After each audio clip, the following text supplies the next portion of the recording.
হ্যাঁ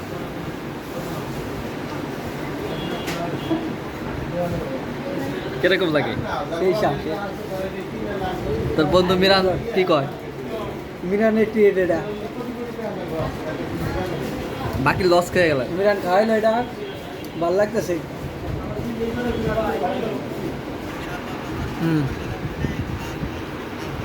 বাকি মিনহাস সাইফে তোরা ভাই লস করে ভাই, তোর আসার কথা ছিল, তোর আসলি না। দেখ দেখ দি সেই সাপ পুরাই মাত্র মিস করে লাগবে। আর আকাশ তোর কি কব? সুমন সুমন তোকে কি কব? তোকে আশা করলাম তোরা কলেজে মেয়াছি আসলি না, খালি মেয়ার পাগল। দেখ দি ভাই ঠান্ডা বলে যাবে, ঠান্ডা হয়ে গেছে। ঠান্ডা জুড়েই গেছে।